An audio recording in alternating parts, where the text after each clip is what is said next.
Et les fils des prophètes dirent à Élisée, voici, il y a avec tes serviteurs 50 hommes, des hommes vaillants. Qu'ils aillent, nous te prions, et qu'ils cherchent ton maître.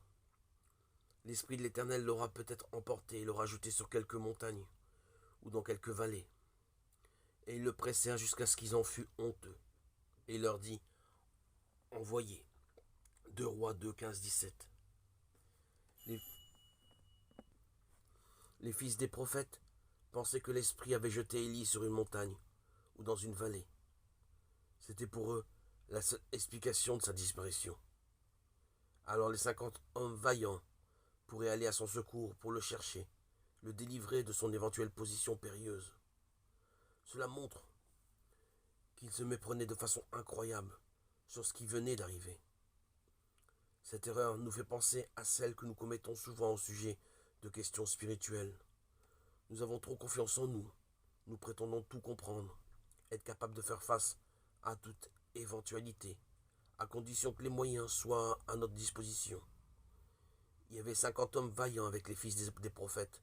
Le nombre, la capacité, la fonction, rien ne manquait.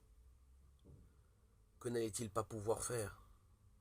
Mais quand l'homme naturel veut s'occuper des choses spirituelles, il est certain qu'il n'y aura que déception, humiliation.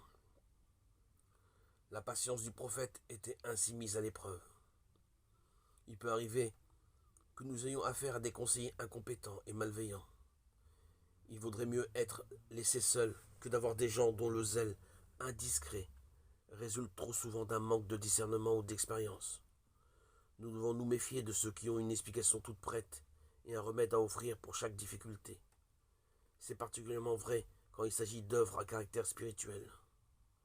Cependant, par amour de la paix, il peut être nécessaire de les supporter. C'est pourquoi Élisée leur a dit « Envoyez ». Des chrétiens pieux sont une grande aide pour réaliser la vie chrétienne. Mais il faut aussi savoir partir seul, marcher seul, faire une étape seul, en ayant de secours qu'en Christ.